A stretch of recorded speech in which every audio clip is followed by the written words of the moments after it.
Good evening, ladies and gentlemen, and welcome to the September 26, 2012 Pittsburgh Board of Public Education Legislative Meeting. Before we begin this evening, I'd like to ask everyone to please turn off all cell phones or pagers and put them on vibrate. Would everyone please rise so we can salute the flag? I pledge allegiance to the flag of the United States of America and to the republic for which it stands, one nation, under God, indivisible, with liberty and justice for all. Thank you. Mr. Weiss, can we have a roll call, please? Mr. Brentley? Here. Mrs. Khaleesi? Here. Mrs. Fink? Here. Dr. Hawley? Present. Mr. Eisler? Present. Mr. McCray? Here. Ms. Shealy? Here. Mr. Sumter? Present. Mrs. Azuda? Here. All members present. Thank you, Mr. Weiss. At this time, I'd like to ask Mr. Sumter to please share our core beliefs and commitments. Thank you, Mrs. Azuda. The Pittsburgh Board of Education adopted goals, beliefs, and commitments in an effort to improve the governance of the board. In improving governance, the thought is to help increase student achievement throughout the district. One of the things that has been transpiring in this effort is that A+ Schools puts out a report card on the board. And looking at the last grade that we got, we received a B- average. However, in the overall grade was a B-, focus and mission a B, transparency a B, conduct an A-, role clarity was the C grade, and competency was the B-. And then when they were talking about role clarity, they were talking about the lowest grade at a 2.82 C. This score reflects that on average, volunteers reported that the board spent about half its meeting time focused on how the district is making progress toward achieving its goals and using policy to create solutions to board member concerns. Volunteers said that the board spent about half its meeting time focused on the details of agenda items, when items occur, who participates, etc. So we're getting there in terms of the effectiveness or improving the effectiveness of this board.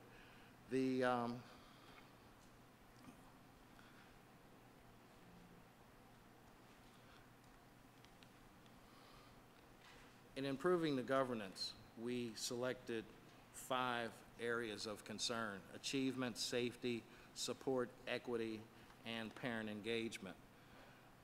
And we went through the process of developing goals first. We took those goals and translated them into core beliefs, which are very similar to what the goals were. Instead of saying what we wanted, we started talking about the goal, what we want, and then the commitment is as follows. We will educate all children to their highest level of academic achievement, which means that we want to make sure that each and every student coming through the Pittsburgh Public Schools maximizes their academic achievement. We will provide a safe and orderly environment for all students and employees. You have to have safe and welcoming schools to have learning take place. We will provide efficient and effective support for all students, families, teachers, and administrators. What we do, we want to make sure that it has an effect and that it is the least costly road of taking, but yet it's productive. We will distribute resources in an efficient and equitable manner to address the needs of all students to the maximum extent feasible. Equity means wherever the greatest need is, that's where you direct your resources. And as such, we do have an equity plan that we'll be voting on in the near future in this district. And last but not least, we will improve public confidence and encourage strong parent community engagement in the district. You can't do it without parental involvement. You can't do it without caretaker involvement. You can't do it without the public being engaged. We're all in this together. So those are our commitments, and we feel that if we live up to those commitments, if we measure all of our activities regarding the accomplishment of those commitments, beliefs, and goals, that we will improve the overall education in the district and the education product that we produce, and we'll get kids where they need to be. Thank you, Ms. Hazuda. Thank you, Mr. Sumter. Will everyone please turn to the minutes from last month? Are there any corrections, additions, or deletions? If not, I'd like to have a motion to approve the minutes of August 22nd, 2012. Khaleesi, Eisler, all those in favor? Opposed? The minutes stand approved. At this time, I'd like to read the executive session statement.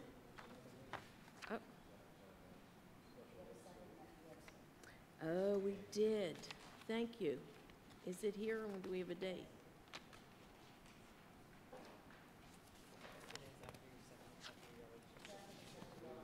Okay, do we have a motion to accept those? Okay, Eisler and Khaleesi. All those in favor? Opposed? All righty, thank you. Yes, I'm sorry. use your mic. I just wanted to make sure that you realize that I did not vote in the affirmative for the September 19th minutes. Okay, the minutes shall reflect that Ms. Shealy abstained, that she was not at that meeting. Thank you. All right, thank you, Ms. Shelley.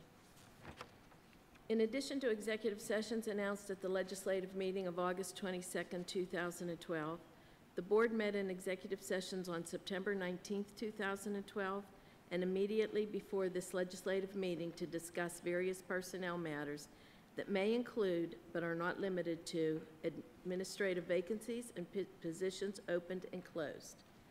Finally, at the executive session immediately before this legislative meeting, the board discussed student discipline cases that involved violations of various portions of the Code of Student Conduct. The board does not vote at executive session. We'll begin this evening with the committee report on education that is before you.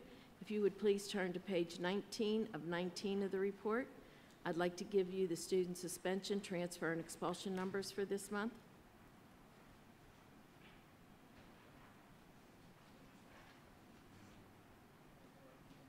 It's page 19 of 19.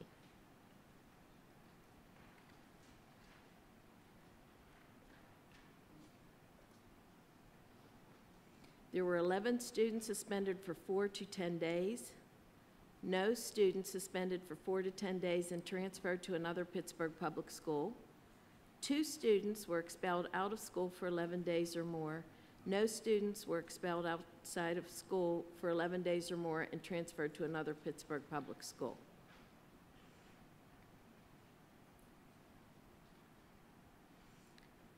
There were 2 items pulled at the meeting, number 25 and 26, for further discussion. Are there any other items we want to pull at this time for further discussion besides 25 and 26? Okay, Ms. Shealy? Oh, go ahead, Dr. Lane. Thank you, Mrs. Azuda. I'd like to pull item 25. We have a little additional work we're going to be doing on that item, and we'll bring it back to you in October. Thank you, Dr. Lane. Agenda item number 25 has been pulled by the administration. Ms. Shealy, Number 24, please. you would like to discuss number 24. All right. Any other items we want to pull at this time for discussion? All right, then let's start with agenda item number 26, which is the authorization to enter into a memorandum of understanding with the Pennsylvania Human Relations Commission for the continued monitoring of the district's efforts to improve achievement for African American students and to reduce racial disparities in Pittsburgh Public Schools. Any comments? No, number 25, the equity plan is what was pulled. The memorandum of understanding with the Human Relations Commission was not.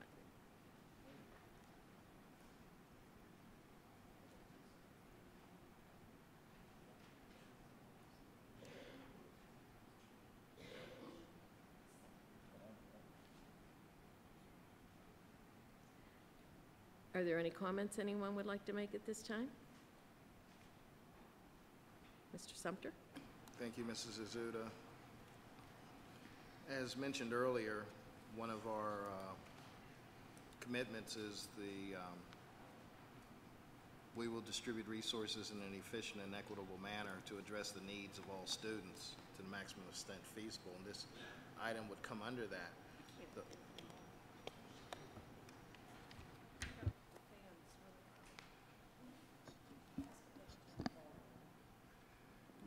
I'll try to talk a little louder so that we can hear, or somebody from maintenance can take care of the machine and turn it off. I think it has a switch. The growing concern, or the unattended concern in this district, is the educational disparity among students within the district. And I hope we don't get caught up in the comparison of just African American students to white students, because the overall achievement of the district isn't where it should be.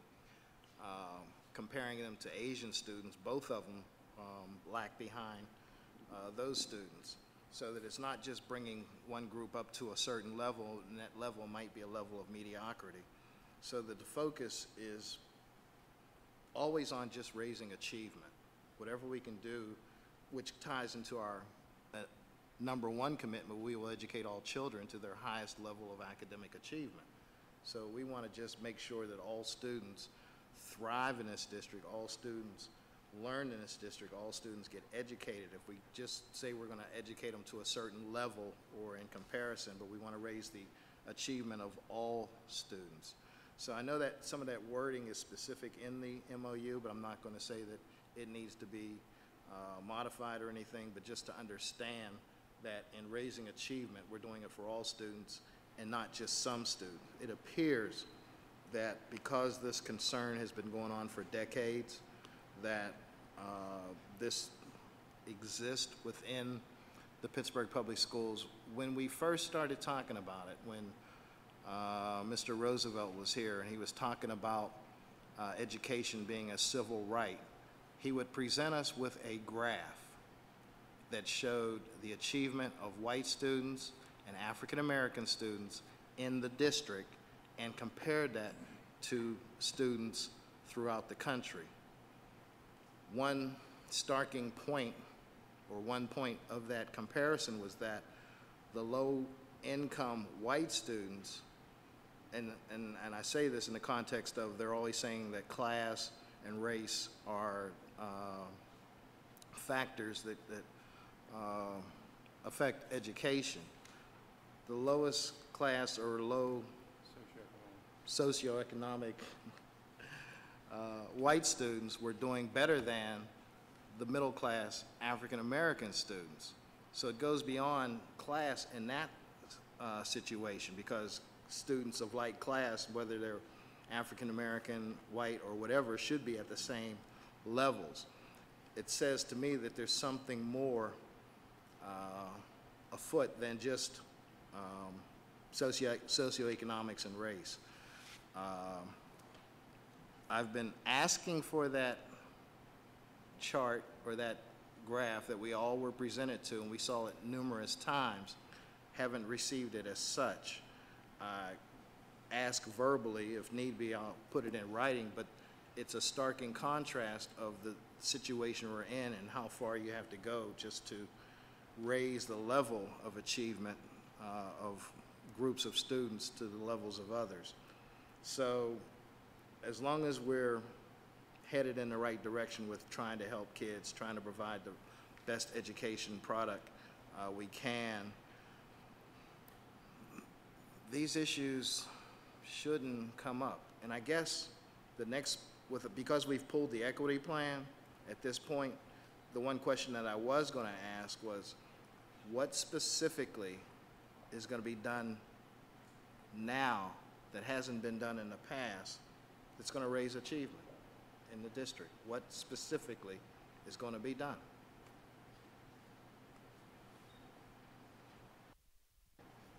Can anybody answer that? Okay, let's move on. We don't want to waste time on that. And I say that in the sense that it shouldn't be anything new or anything magic coming out of a hat. It may be, if you haven't cared before, maybe you need to care now. If you haven't educated all students before, maybe you need to educate all students now. If you need effective teachers in every class, then yes, we're on that track to do that. That's what we're talking about. So when you look at it in the context of this country, in the context of privatizing education, bad-mouthing public education, using charters to undermine public education, even though charters are running off of public funds also. And there was a movie a couple of years ago, Waiting for Superman. There's another movie coming out, Won't Back Down, produced by the same company that supports those initiatives to privatize or to push charters or to undermine public education. So when you see things that are afoot nationally and everybody's screening this movie, everybody's having special events taking place, they're having screenings, they're going to be talking about it. It is fictional, but it stirs up some of the concerns that some folks have about public education and others that would want to do away with it. So I'm saying that all in the context because if we spend our time on important policy issues or important educational concerns, the better off the kids will be. Thank you. Thank you, Mr. Sumter. Anyone else have comments for this? Mr. Brentley.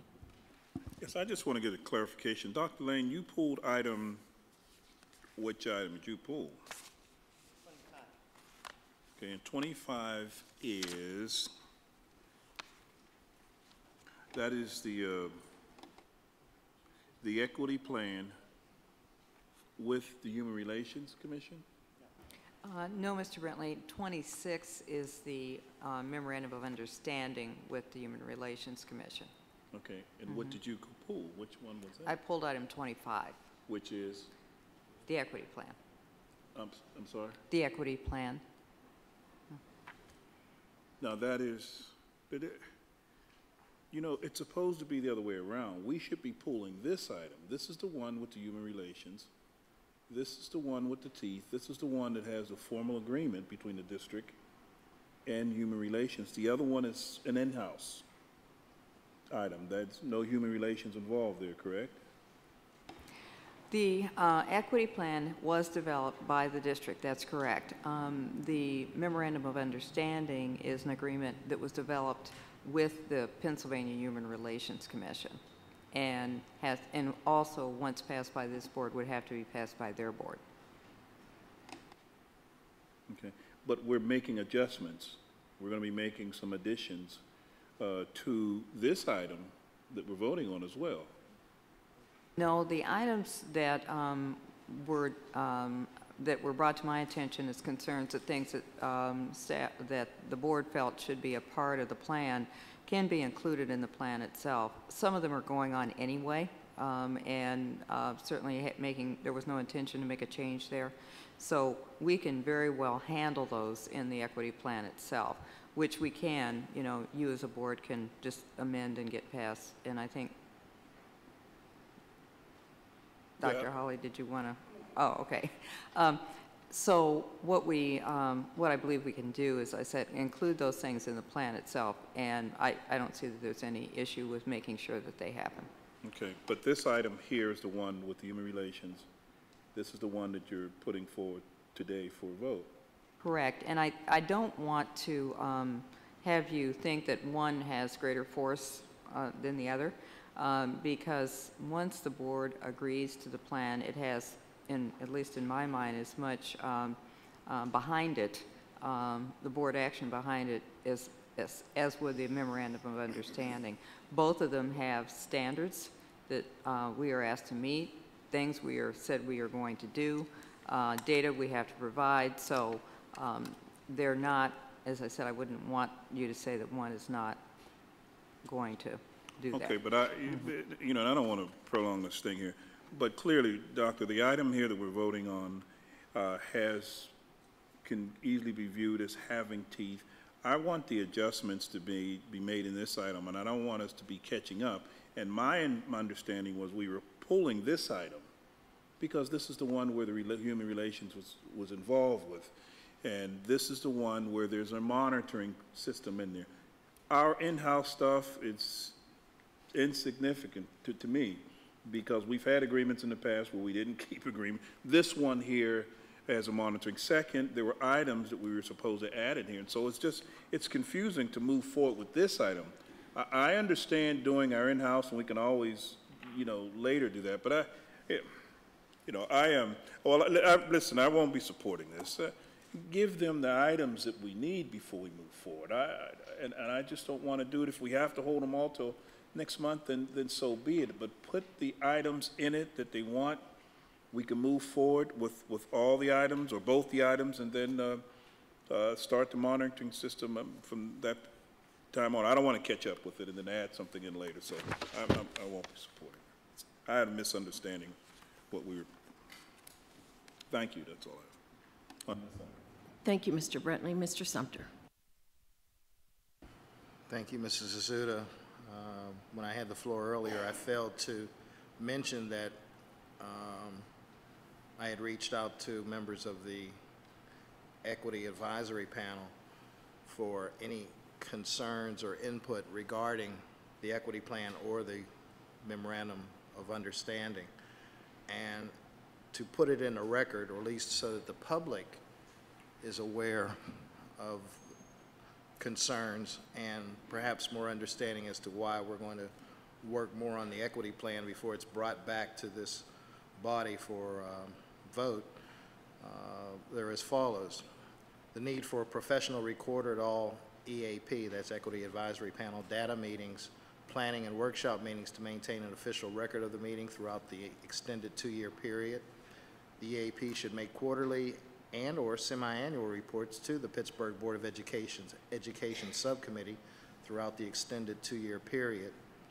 Although gender discrimination was not a part of the original complaint, inclusion of gender-based data throughout the extended 2-year period is necessary in assessing critical issues, trends in regards to graduation, dropout rates, etc.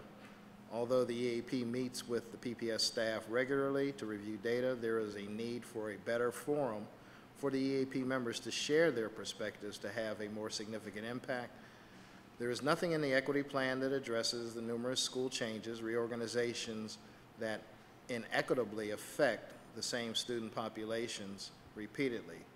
And the last is, although we were asked for our input into the equity plan and memorandum of understanding, we are hit with so much information at one time that sometimes it takes a while to thoroughly review the information documents to determine additional issues or concerns. We want to make sure if we do this, let's get it right and make sure that concerns are addressed and items that need to be in the plan are put there. Thank you. Thank you, Mr. Sumter. Dr. Hawley. We were under the assumption that the MOU would come before us today. The purpose of, and I'm glad that Dr. Lane did pull the equity plan, because there were some items that, of course, that Mr. Sumter have just read, and an item that I wanted placed in terms of equitable employment for African American people in the city, in the school district. So this is basically the MOU we did want to go on. It's the equity plan that is going to be the monitoring piece that makes sure that, we are doing what we need to do to help all students within the school district, especially those who have been disenfranchised. Thank you. Thank you, Dr. Hawley. Are there any other questions or comments on number 26? All right, let's move on to number 24, which is the Association for the Study of African American Life and History. And Ms. Sheila, you asked to speak with that, so. Yeah, just a question, and I'm sorry I didn't get this to you before or during an agenda review, but why is this limited to the civics teachers and not including U.S. history? It would seem like that would be a good opportunity to introduce this type of professional development too. Ms. Shealy, we were just sensitive to the amount of teachers, because this is a school day, to the amount of teachers that would actually be pulled out of the building. So we're committed to providing all teachers with this type of experience, but specifically to the item that you're referring to, we felt that the civics teachers, based on their work in the curriculum, it would be the best fit. But that work of culturally responsive pedagogy and experiences does loop through all of the history teachers. I'm sorry, how does it move through all of the history teachers? Is that what you said, it moves through all of the history teachers? It's a focus of their professional development plan.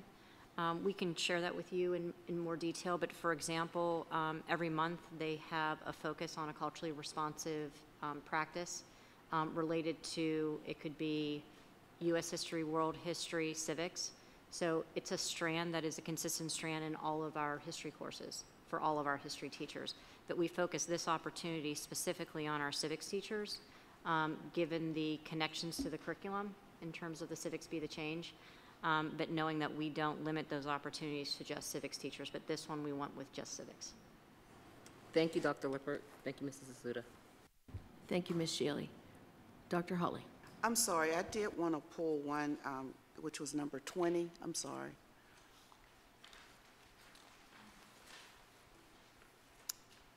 Before we discuss number 20, are there any other comments on number 24? Okay, then let's go with number 20. Dr. Hawley, go ahead. I think that I had requested at agenda review as to why we're not doing this same activity for the International Baccalaureate Program, the IB test, and support for those students as well. In terms of item 20, which is the vertical teaming, working with 610 teachers as they feed into the 11th and 12th grade AP programs, Obama does participate in a similar model. It's not through the College Board, but they receive in-school support. They receive in-school support with their middle years program, with their IB program. So the IB program is 11th and 12th grade. Middle years program is 6 through 10. And they do receive in-school support as well as additional professional development opportunities like this. So, but I haven't seen a board tab come through on that issue. I don't think that we actually pay an annual fee. I'll have to check with Dr. Walters. I'm not 100% certain. It's not through the College Board, but we do have the coordinators, the IB coordinators, and part of their training is that they go and become certified to be able to facilitate that training in the school. If there's some reoccurring costs, I have to check with Dr. Walters, but we do have those IB coordinators that receive the training to do it in-house on the ground. I'm very concerned because I want to make sure, of course, I'm happy to see this type of activity go on for students in AP classes. But the IB classes are just as important because they give students extra credit if they're able to pass those really rigorous exams. If they're able to pass those, they're able to get college credit as well. So I just want to make sure that we're giving equal opportunity to those students as we are into the AP students throughout the district. Thank you, Dr. Hawley. Is this on that or is this a new? Okay, are there any other comments on number 20? Okay, Mr. McCray. Just real quick on number 39, the new book. Did we get a copy of that in the board office?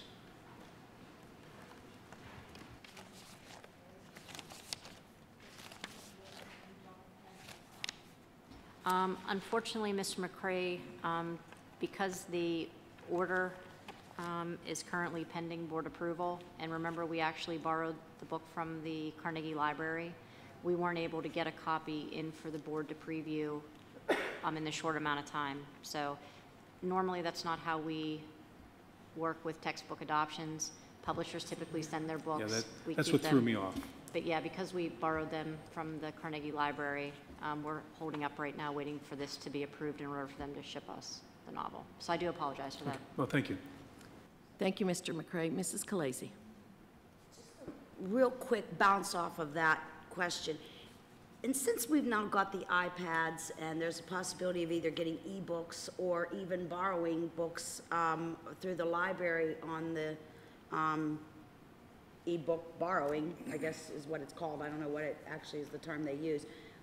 What's the cost of an e-book opposed to, has anybody ever bothered to look at any of that? And are you looking at that as we move forward?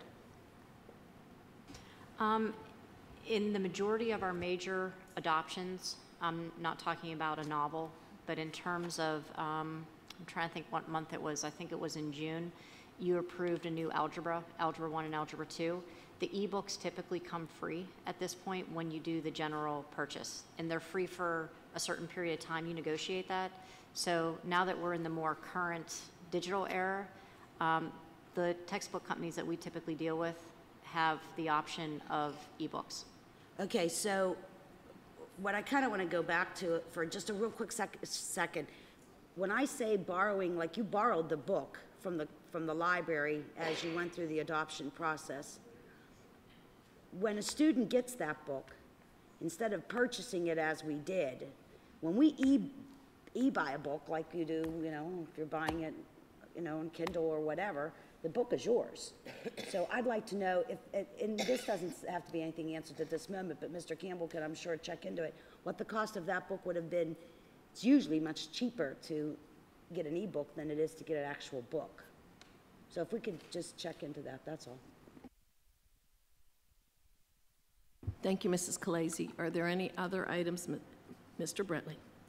Yes, I have a couple of items. I want to first ask questions about page 12, that's number 30, 31, 32, and these are all of the adjustments made to our personnel manual. I raised some comments about it before, and it's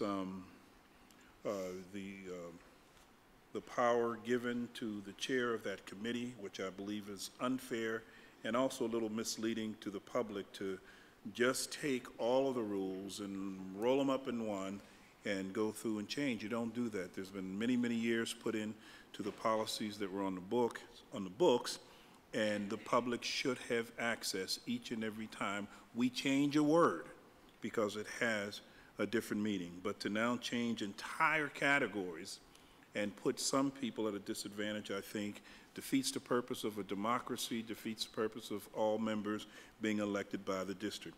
I do have a couple of points I want to point out, but will someone please share with me number 30, under the board policy of non-discrimination in employment, what is gender identity or expression? Because it is now in a category, and it is now included. Mr. Eister, you're chair of the committee. If That's a legal thing. That refers to an individual who identifies him or herself as a particular gender or wishes to be identified as such. And the current law requires that that be recognized in these types of policies. So literally this amendment, well, these amendments in this particular item 30 are all statutorily mandated by regulations. And so what does that mean, Mr. Weiss? Because that same thing means if a person identifies if he or she is male or identify if he or she is female, what does the expression mean? Because I know there's some hidden meaning here. Well, it's not a hidden meaning. What it means is, for example, if you have a male who wishes to be identified as a female and dresses as a female, and then the law requires there be recognition of that, and vice versa. That's as plain as I can make it. And so they are identified throughout the schools as whatever. They have a choice. Yes. Thank you, Mr. Eiser. You know, out of all the things we put our kids through, you know, we're supposed to be about education.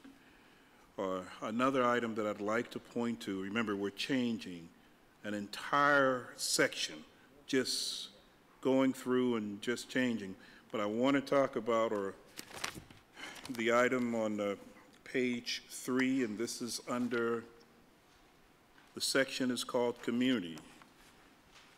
And it goes through and talks about, I guess, the community.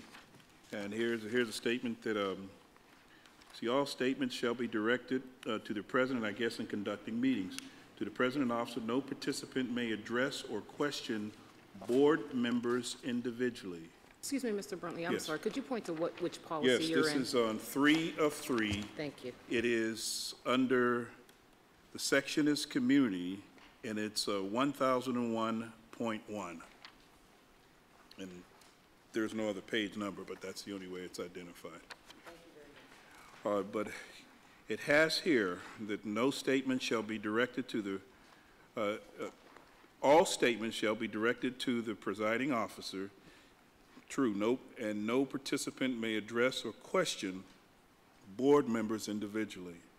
We are all elected by our community, and they have a right to question board members. Another section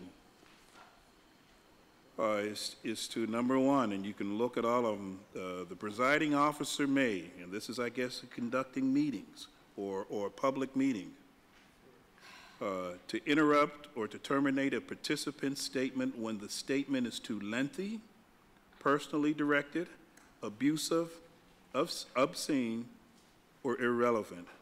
Who determines those things? And why would we include that? Remember, this is the public opportunity to talk and to share. Yes, they say things sometimes that we may not be crazy about, but we're skating on very thin ice when we begin to control what the public has to say. Another item is a request, we can remove any individual to leave the meeting when the person does not observe reasonable decorum. Who determines, once again, what's reasonable?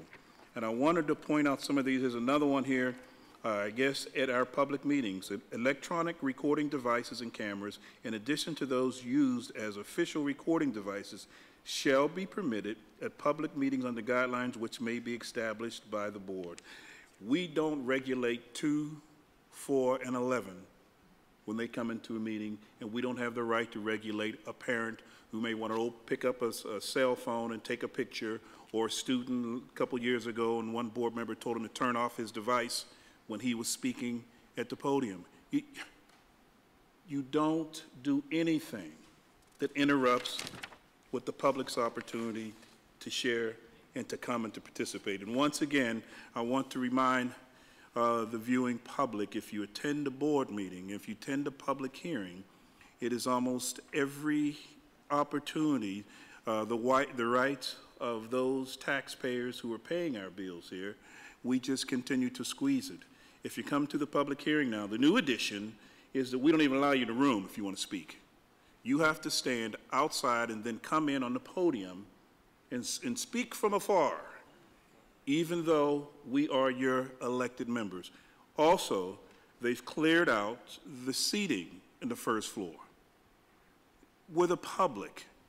We are represented by these individuals. And then we have to remember, too, someone decided to remove these actual microphones. So if one of my constituents would attend a public hearing, and if I wanted to quickly respond to what he or she is sharing, I can no longer do that, because this very microphone has been taken away. We did not have a discussion. It was not a board vote, but it was removed. And so the question is, why are we doing something like that, and why would these items come before us? This is very dangerous, and I know it's unfortunate because the chair of this committee, whatever he wants, he often gets it, but it's wrong. It's wrong. If someone comes to the public hearing, and if they spend the time to get up and to get out and to come to the hearing and to share their concerns about the district, we should welcome them, and we should allow them into the rooms, and we should not be putting these kind of restrictions on them. So I am raising those questions. I will not be supporting it, and I'm just hoping at some point that we would find out what our real role is. We are to elect the community. We are elected to represent the community and to welcome suggestions. Let's talk. Let's allow them to be a part. You don't find ways to put the community in a box, and you don't find ways to not allow them to speak. And so unfortunately, these items are here. I'm asking that this board would reconsider this, because there are items here that we're not even sure how it's going to impact us, but we know that when it happened in the past, we found out later we lowered the standards for some students, which was an insult across this region. This same committee decided to just wake up one morning and we're going to change this, and tell someone to come back and to remind us, look how it impacts us. Every policy here that we have to change the wording, if it takes us 6 months to change one word, then so be it. And if it takes us time to allow the public to talk about, look, this is how one word is going to impact you, then that's part of our jobs. Our job is we hire, fire, promote, and demote, set policy, evaluate policy, and create policy. If we have to do that, and if it have to take that long, we should do it. Nobody should have the right and the authority to come and get an entire section and just say, I'm changing this, I'm changing that, we're going to put in this, we're going to insert that, and then it passes without no one really looking at it. So I will not be supporting it, and once again, totally insulted as an elected official to have my colleague to do something like this without a full opportunity for the public to really get an opportunity to see what the impact is. Thank you. Thank you, Mr. Brentney. Are there any other comments on that or any other areas?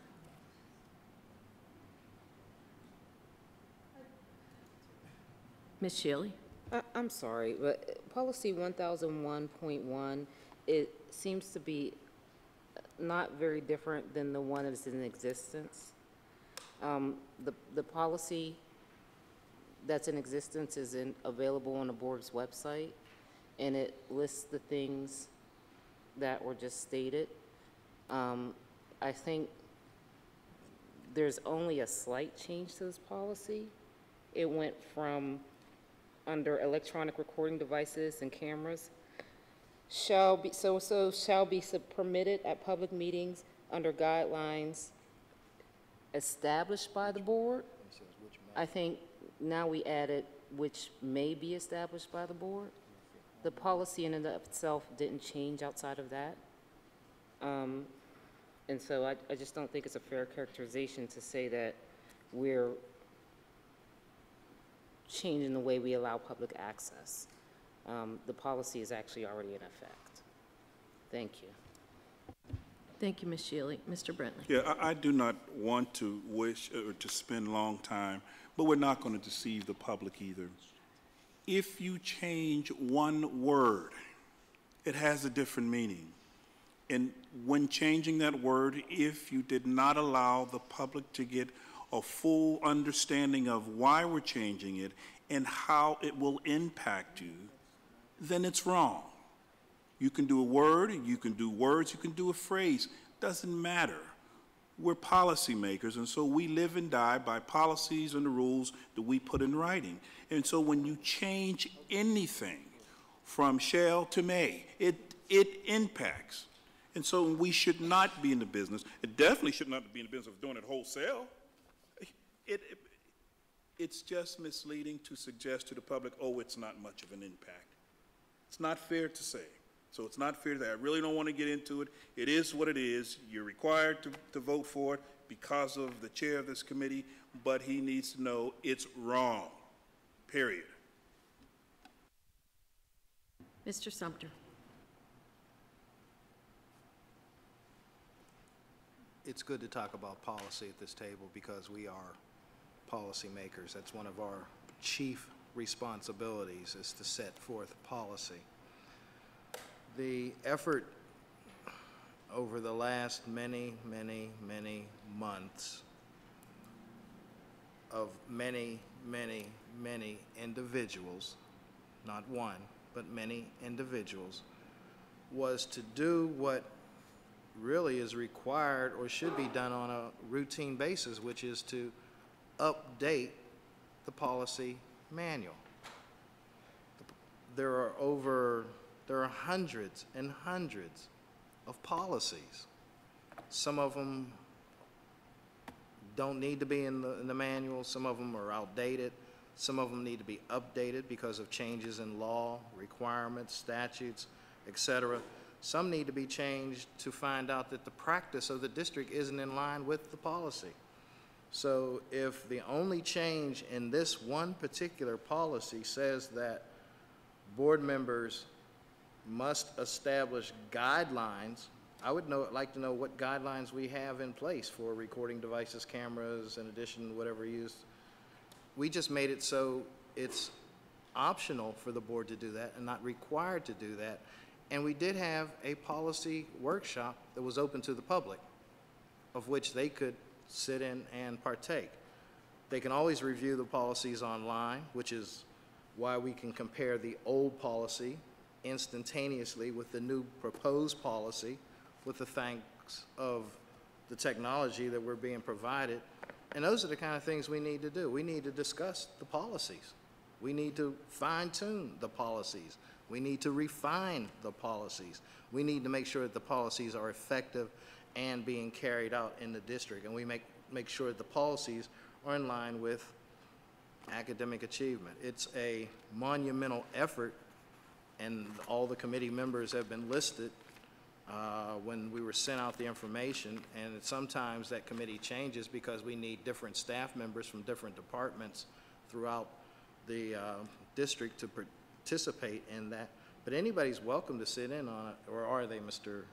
Eisler? I don't want to be presumptive and say that anybody's can sit in on the committee meetings.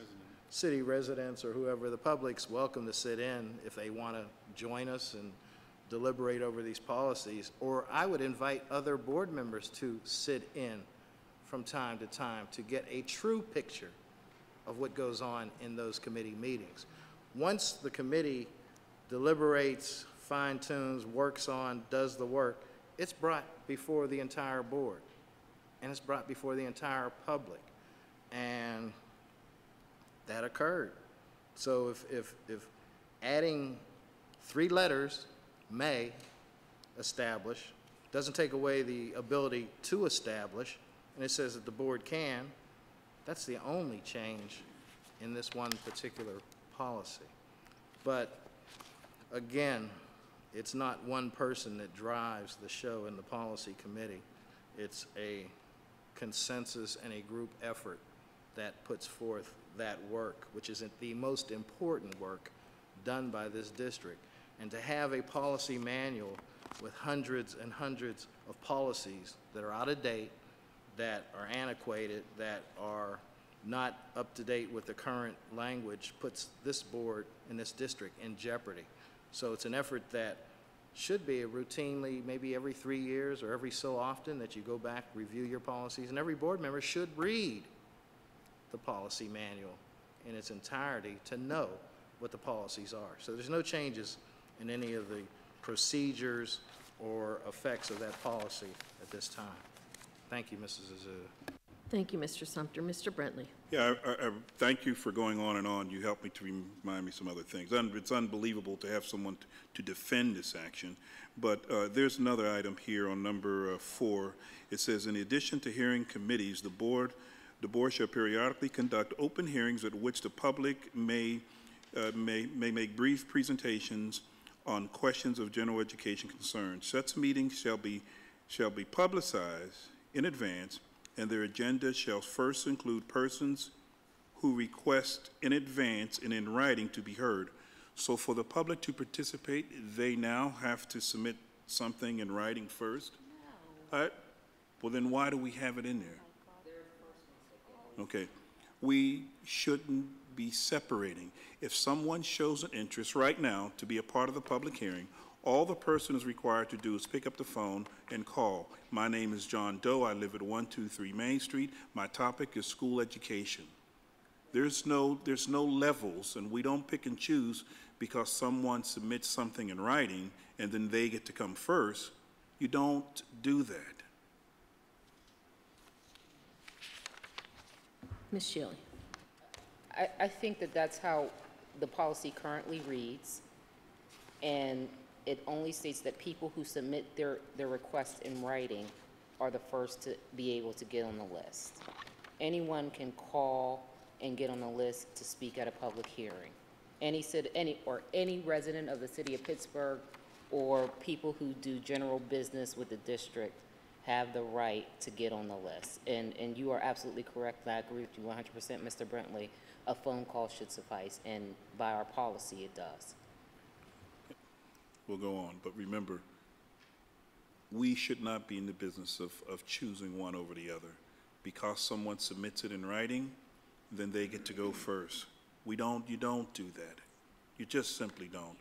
You call, you get your name on the list, you speak. If you decide to put it in writing, it's an option. But we don't want to do anything that would hinder a parent or anyone coming before us to share about their concerns in the district. These are roadblocks.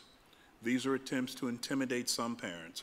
Hey, don't come because you have to call. Don't come, you have to submit it in writing. Don't come because you're required to do that. This is very dangerous. You don't just throw all these things together and then wonder why we can't get parental involvement, unless that's what the intent is here. And if so, it probably will make its mark. It's wrong. You don't do it. It's intimidating, and it's not the way you do it if it's an elected body. Mr. Sumter. Very quickly, this policy was adopted June 27th, 1990. This is the policy we've been operating under that didn't have the word may in it. So in 2012, 2 decades later, we inserted 3 letters, which is may. So it didn't change this policy. It doesn't change the requirement of the board, but it's just the fact that we've been operating under this policy for the last 2 decades. Are there any other items anyone would like to discuss on the Committee on Education? Seeing none, Mr. Weiss, may we have a roll call vote, please? Mr. Brentley? No on the entire report. Mrs. Khaleesi? Yes. Mrs. Fink? Yes. Dr. Hawley? Yes. Mr. Eisler? Yes. Mr. McCray? Yes. Ms. Shealy? Yes. Mr. Sumter? Yes. Mrs. Azuda? Yes. Report's approved 8-1. Thank you, Mr. Weiss. We'll now move on to the committee report on business and finance. Before we begin discussion, item number 21 for natural gas bids was a placeholder in last week's agenda review packet. I would like to ask Mr. Ron Joseph to please provide the information to be considered this evening. Thank you, Ms. Suda. Item 21, natural gas contract extension should read, resolved that the Board of Directors of the School District of Pittsburgh authorizes proper officers to extend the NYMEX Plus basis contracts for natural gas for a 24-month period, commencing January 1st, 2013, and ending December 31st, 2014, as follows. For the Equitable Area Pipeline, the vendor is EQT Energy LLC, and the price is .290 cents per million BTUs. For the Peoples Area Pipeline, the vendor is also EQT Energy, and the price is .08 cents per million BTUs. And for the Columbia Area Pipeline, the vendor is Hess Corp, and the price is .317 cents per million BTUs. Total costs vary upon the actual consumption of district facilities, and this is payable from account 6601 010 2620 621. Resolved finally that the commodity portion of the gas contracts may be fixed in whole or in part with a strike price or dynamic trigger, consistent with purchasing strategy adopted by the board at their April 27, 2005 legislative meeting, and other terms and conditions as are satisfactory to the Chief Financial and Operations Officer and Solicitor. Thank you very much. Thank you, Mr. Joseph. There were no items, business and finance items pulled. Mr. Eisler? Mr. Zuda, and the last item before Mr. Joseph moves on to another page, can we question him on that item, please, because it is the first time we've seen the actual bids? Thank you. Mr. Joseph, what's the difference with the variance from .08 to a .317? What basically is the reason for the variance between those three? Well, the reason for the variance is determined by, it's the vendor, when they place their bid, they incorporate the cost of actually purchasing the gas for us and include certain pooling fees as well as them including a certain hedge against future price fluctuations. And as a second question, this may be unfair and you may not have an answer and you can get back to us at a later date. Do you anticipate, based on these bids, what the savings will be to the district in next year's budget? Do you have any sort of an estimate? Yes, the savings would be approximately $108,000. Thank you for your work. Thank you, Mrs. Azuda. Thank you, Mr. Eisler. Is this on this item? Ms. Shealy? Just to verify that, those numbers are, because that's a huge difference, those numbers are correct as written. Correct. Okay. I can't help myself. I mean, that's a huge difference. It's almost 5 times. We would love to be all people in the middle area. Are these, as drilling continues and more gas becomes available, are these prices locked for the next 2 years? Could we see additional savings if gas prices are at like record lows? We're locked at this price with triggers. For 2 years, we're For 2 locked. years, yes. So that if they continue to drop, we're just here. But I guess that's generally how our contracts run. Is that generally how our utility contracts run? Correct. Okay, thank you. Any other questions or comments on number 21? All right, are there any other items anyone would like to discuss? Mr. Eisler. Thank you, Mrs. Azuda. The April 25th, 2012 legislative meeting, this board tabled under General Authorization C 2B, resolved that the Board of Directors of the School District of Pittsburgh authorize the Chief Financial and Operations Officer working with a solicitor to put out a request for sealed bids for the Shenley facility. At that time, we tabled that. I would like a motion to remove that from the table and have a vote by the board. Eisler and McCray. Discussion on the motion. Mr. Eisler, do you want to make any comments or no? No. Okay. Ma'am, I think at the time there are a number of reasons of why people voted. One of the reasons I voted is because we were giving the community time to participate with us in coming up with a way to talk about the reuse of that building in the community. Been completed and a report has been handed over to the board and to the district. Thank you, Mr. Eisler. Any other comments? Mr. Brentley. Yeah, I just, it's unfortunate again. Thank you, Mr. Eisler. Another divisive issue here before us. Everyone is well aware of the Shenley building. It's a historic building. It's a wonderful building. It was closed under some crazy circumstances. Recent developments have now been identified that actually back in, I believe, 2008, former Superintendent Mark Roosevelt was able to come in and to use the old scare tactic, house on fire, asbestos, get everybody out. And he lined up the votes and they closed the building. Well, there's new information out now that there is nowhere near the level of asbestos in the building. It's been talked about on NPR. It's been talked about in some very small circles. This building is under some serious suspicion as to how it was closed in the first time. It is also questionable the millions of dollars used for the Roosevelt scare tactic to close the building.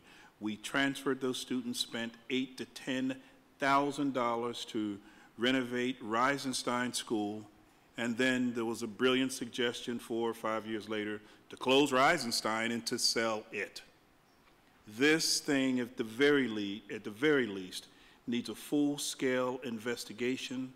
I am disappointed because, Mr. Eisler, you're bringing this forward. You were the president at the time. Clearly, someone withheld some, well, I'll retract that if you were not the president.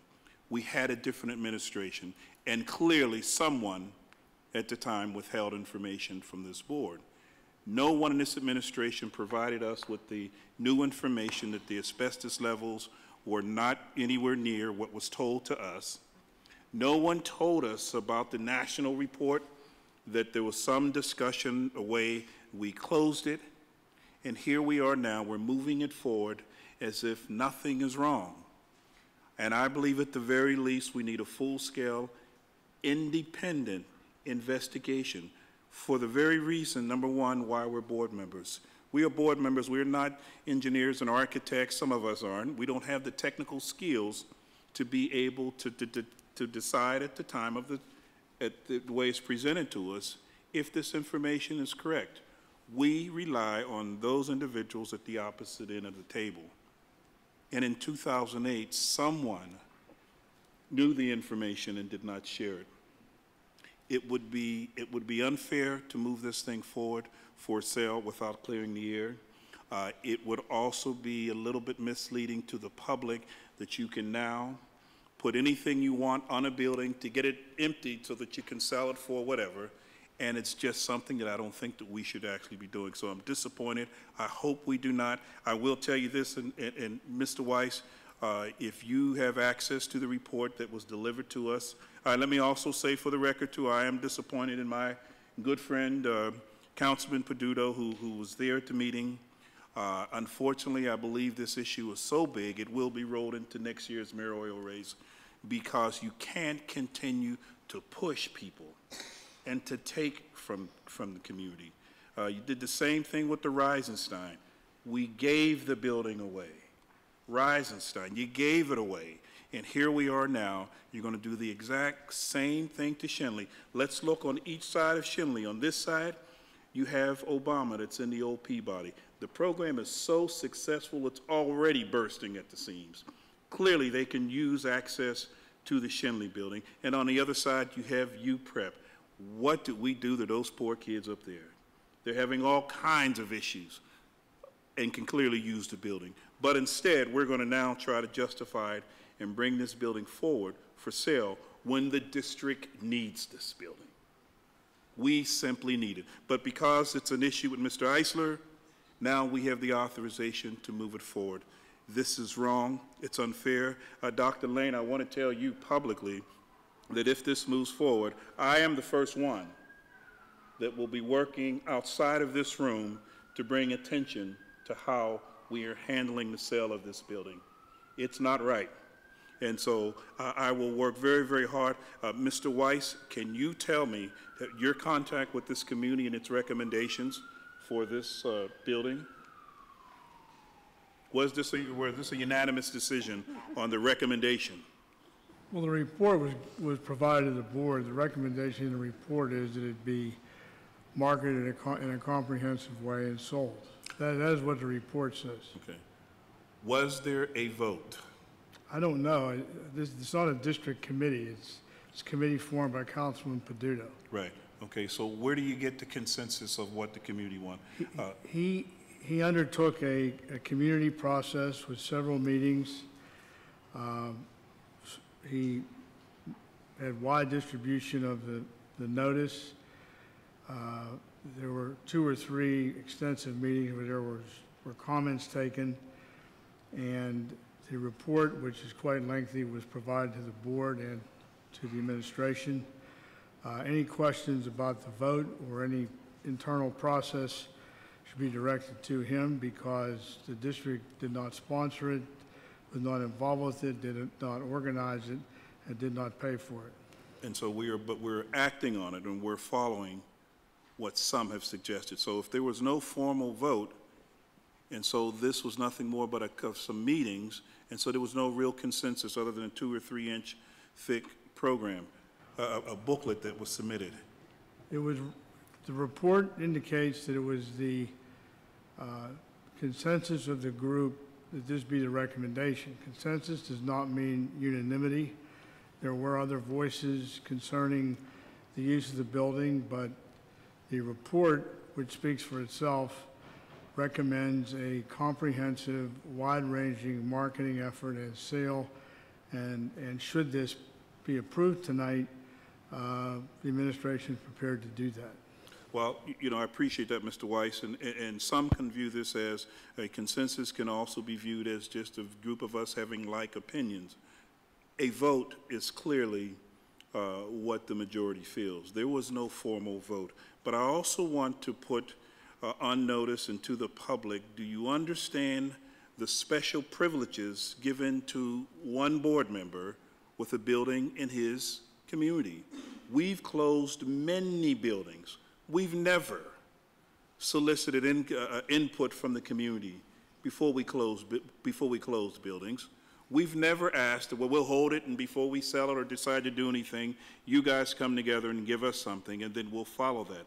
And so when we talk about the different ways that individuals are treated at this table, clearly this is one of those items. Schenley should not be sold. There should be an investigation as to all of the parties involved on who knew about the real story behind the asbestos. If you have to bring in Mark Roosevelt, bring him in if he's not already coming back and forth for other items. This is wrong. The district needs this building, and as board members, if there's a cloud of suspicion over anything, we shouldn't be caught trying to cover it up by simply, if we hurry up and sell it, and we can move it forward. So I will not be supporting this, and Mr. Weiss, I want to let you know as well, I will be meeting with a little bit of any and everybody as to why this item is moving before us. Yes, you have the opportunity to untable it, but it is divisive and it's also misleading, so I will not be supporting this item. Thank you, Mr. Bruntley. Mr. Weiss, for clarification, do we need to take a vote to untable it, or does their motion, the motion and the second is sufficient? There has to be a vote to untable it. If that vote prevails, then it is part of the agenda for a vote on the business agenda. Okay, thank you. Does everyone understand that? So the discussion right now is whether to untable it. Dr. Hawley. I understand that the vote here is to untable it. I'm very concerned about the usage of this building. And I understand the community's concern about what they want around their homes where they actually live. But I also am very concerned about what actually happens to groups of children within this city. And this school can potentially provide some of our students at the University Prep Malines building some of their physical education activities or physical activities in general for the community at that site. I am not in support of selling this building. If I was on this board before, I would not have voted for the closure of that school. So my question now is to, when we're starting to talk about equity for all, remembering that this school is not part of the ABC schools in the district, but what would it cost to add on a bigger gym facility at Malines University Prep? Can somebody tell me how much it would cost? Dr. Hawley, I could not give you a number that could be relied upon off the top of my head. The only thing I will say is that the two most expensive structures in a school are auditoriums, cafeterias, and gyms because of the size, ceiling height, all those reasons. So gyms are expensive, but we can probably look to some other costs we've had in the past and give you we can give you an estimate, but I wouldn't want to give it to you tonight. Okay, and it's very costly to actually add on to that school. So But we already have that facility, a facility that could be used for the children in that community. It could be added on for the community use. I am not in agreement to give away another piece of property that can actually be utilized by the students in our district. And I'm not trying to chastise any board member or any of the people that are making these decisions to close the building down and then sell it and give it to somebody else. But I want people to understand that the children in this district are our responsibility, all of the children. And all of the children should be given the same opportunities as you would give other students. And right now, to close that building down with a facility that can be used by the children in the Hill District and parts of Oakland, I think is just unconscionable. And I will not be supporting this at all. Thank you, Dr. Hawley. Ms. Shealy. You put your hand up before. Okay.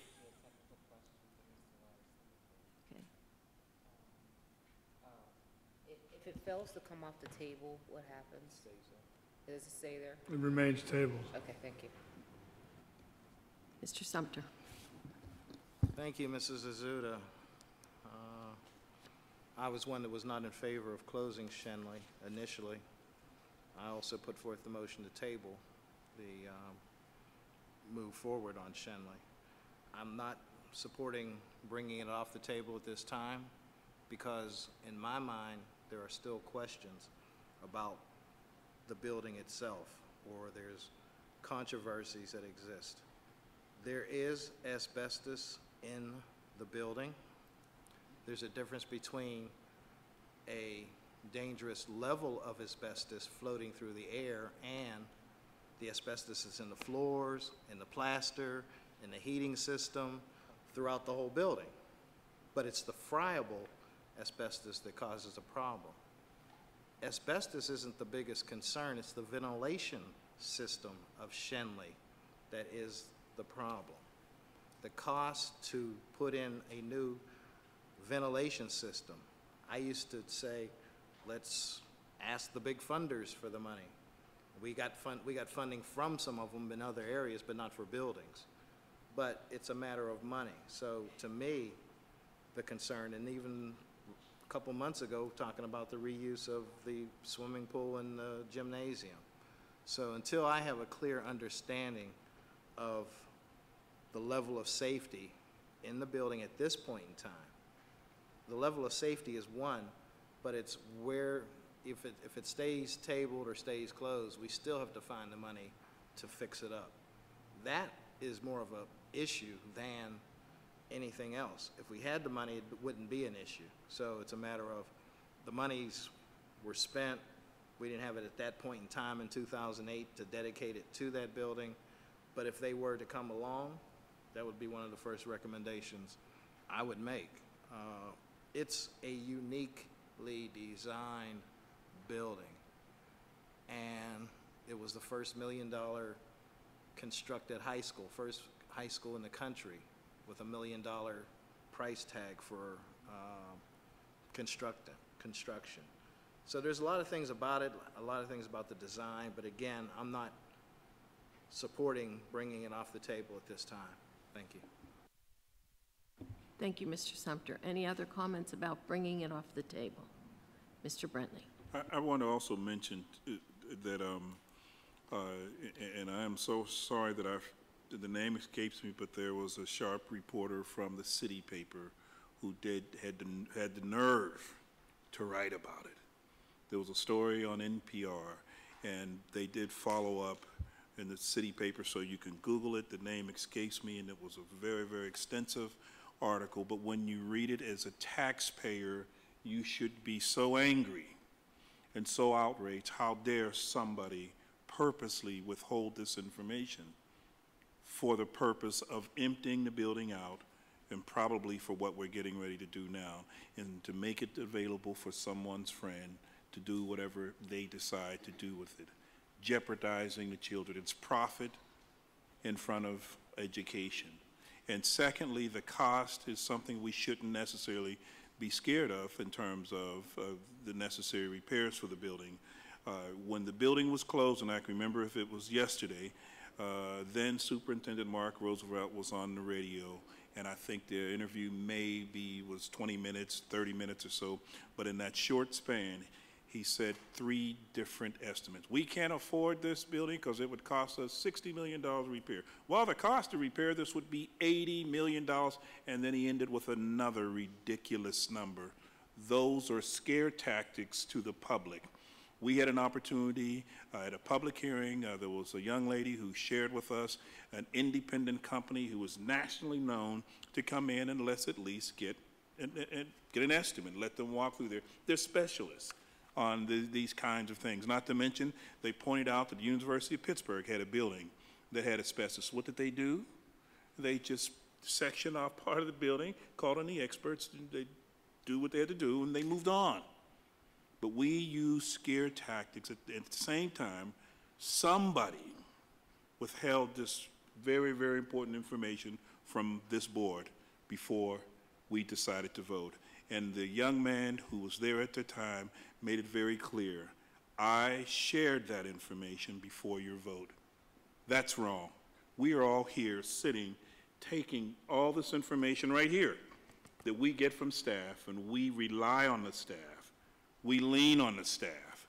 And when that trust is broken, for whatever reasons, we all should be very careful about it, because what else has someone misled this board on before we decide to vote? So that's the dangers of what's going on, and to not have any kind of closure to it, but instead to say, oh, to heck with it, let's move it forward for the good old boys and still put it up there for sale, is a smack in the face to the public. Thank you, Mr. Brentley. Ms. Khaleesi. Thank you, Madam Chair. If I may remind my colleagues that the board has an obligation to the taxpayers of this city. Holding on to this building is costing us a lot of money.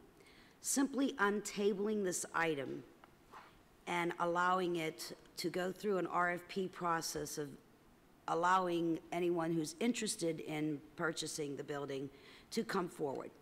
That does not mean that this report that was handed to us through Mr. Peduto and whatever committee he had that I, as the previous chair of the business committee, was never invited to, does not have to be used. This is not a recommendation that we have to follow.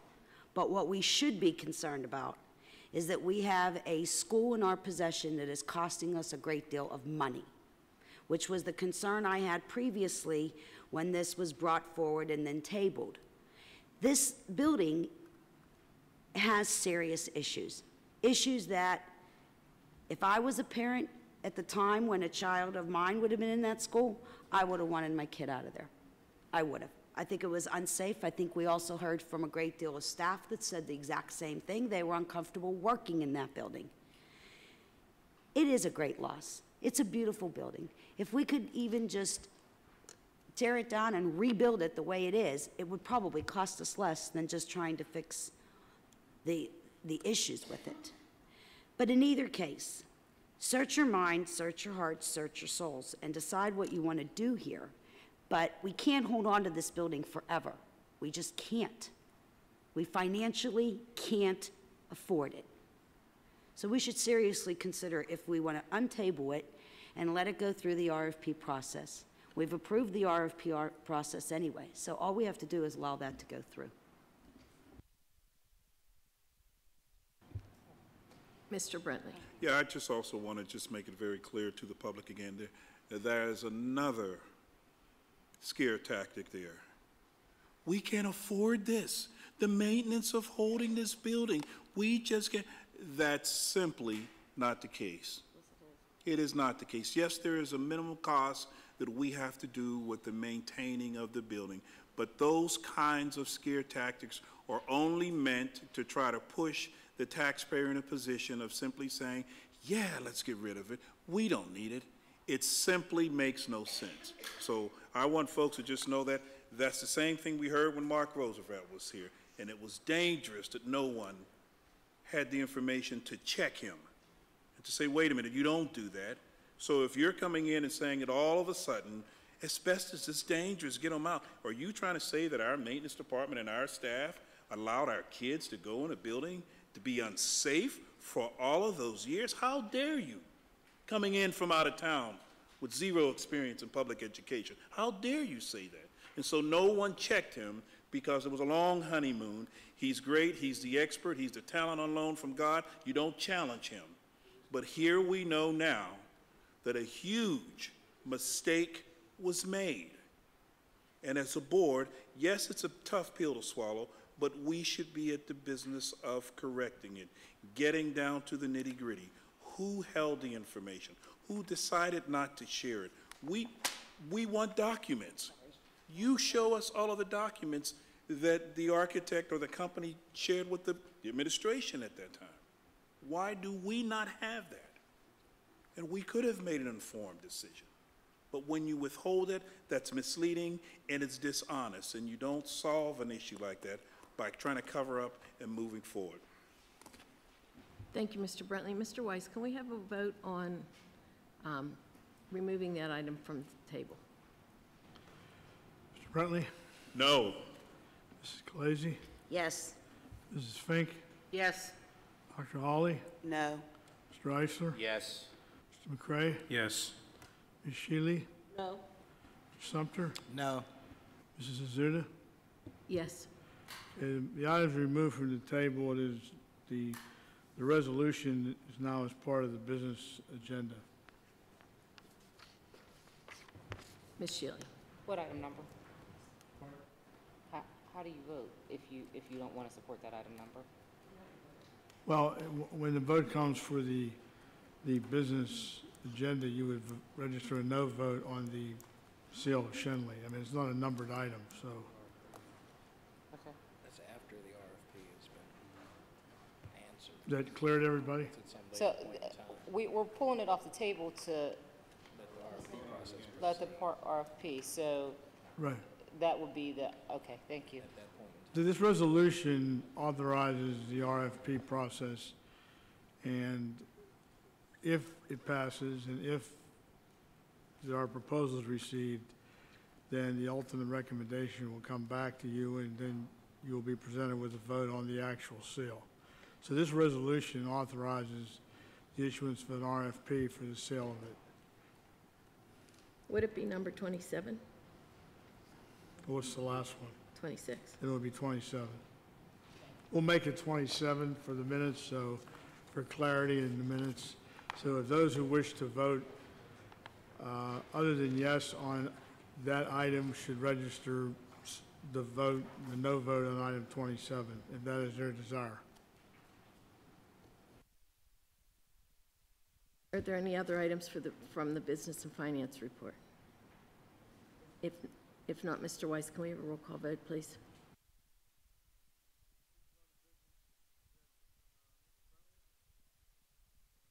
Brentley? Yes on the report, no on the Eisler stealing of the Shenley building, Item 27. 27. Mrs. Khaleesi? Yes. Mrs. Fink? Yes. Dr. Hawley? Yes on the report as a whole, no on number 27. Mr. Eisler? Yes. Mr. McCray? Yes. Ms. Shealy? Yes on items 1 through 26, no on item 27. Mr. Sumter? Yes on the report as a whole, no on item 27. Mrs. Azuda? Yes. Okay, the report as a whole is approved unanimously. Item 27 is approved 5-4. Thank you, Mr. Weiss. We'll go, Mr. Sumter. Just a point of clarity. On the RFP, will the board have input on the price before it's put out there? The RFP will be made available to the board.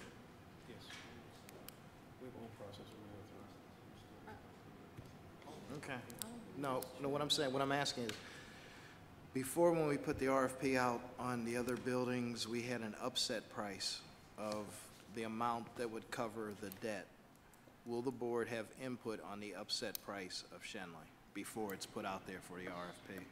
Can I follow that? I'm sorry, just a point of clarity. I think what we just pulled from the table had that the upset price is the minimum, is the debt. I think the upset price is in the item that was just approved.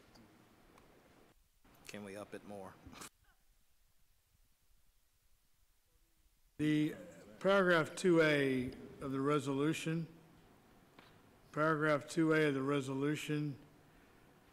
states a minimum acceptable price will be the existing debt service attributable to the building. Now, since this was tabled, that number has changed because there's undoubtedly been a payment made. Obviously, the ultimate decision to sell and the price the district will be paid for it, if any, rests with the board because you have to approve the sale. Nothing is sold without a majority vote of the board. What is that figure, Mr. Weiss? I'll defer to Mr. Camarda and Mr. Joseph. I don't know it exactly. The figure that you'll be seeing in the RFP that we presented to you to comment on is $4 million, as we had in the last RFP. Oh. $4 million as the minimum price. That's, you know. Then we have no Mr. say. Sumter. the board needs to really discuss what, if it were to sell, what would be an acceptable price and not wait. Thank you. I understand that the upset price is a minimum of $4 million. What I'm saying is the board should dialogue among itself to not settle with just the upset price of covering the debt.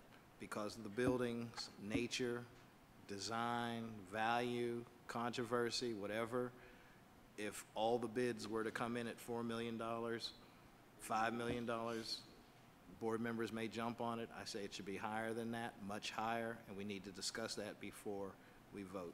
Thank you. And that will be done in committee. Can I also remind you about how you handled Reisenstein? We can say what we want, but it's kind of over now. You know, those who have in on this board to get access to that building for pennies. Reisenstein, and for a cash-strapped district, Reisenstein had a value close to, if not over, $22 million. And we gave it away for what, $5.1 million. They paid the debt of $4 million. So another millionaire walked away with that facility for what, $1.1 million for the entire campus. What is his magic plan? I'll demolish it. Just 4 years prior, Mark Roosevelt put $10 million in there, and nobody's angry. Nobody's up to, we're laying off teachers, closing schools, and a cash-strapped district, and no one advised this board and allowed that sale to go through. Mr. Sumter. Thank you, Mrs. Azuto. I was here. Okay, now let's move on to the report on personnel that includes addendums A through F that is before you. Are there any questions on the personnel report at this time? And because we don't pull items from that, I will start with Mr. Brentley and just go around. Mr. Brentley. Not at this time. I'll come back around probably when I get ready. Ms. Khaleesi. Mrs. Fink. Dr. Hawley. Mr. Eisler. Yes, there's a number of retirements in this report, and it's always difficult when exceptional employees retire and we lose great people. And one that is in here, although she will be around for a couple more months, is Jan Ripper, who works with this board every single month and answers phone calls almost daily from board members. She's going to be missed, but I don't want to single her out just as one. There are a number of people here who have provided great service to this district over the years, but I think in terms of what Jan Ripper has done for this district and for kids is extraordinary, and for this board. And she will be missed. But she will be here for a couple more months, but it's in here tonight that we have to vote on. So Thank Jan you. Ripper, you will be missed.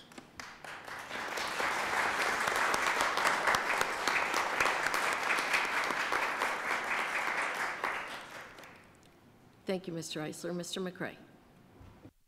I would like to echo the comment, there's a lot of people retiring. Believe me, retirement's great, though. I just did it a few months ago. But I want to thank all of our employees that are in the military and for a job well done. Thank you.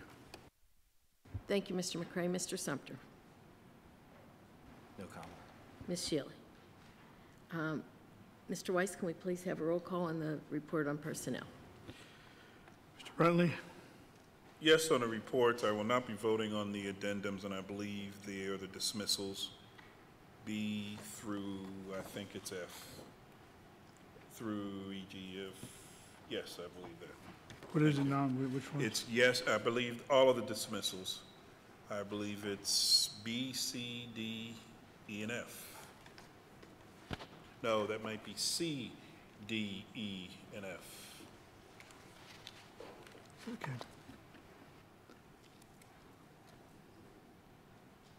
Ms. Scalise? Yes. Mrs. Fink? Yes, on the report as a whole, I abstain on item 18 on page 27.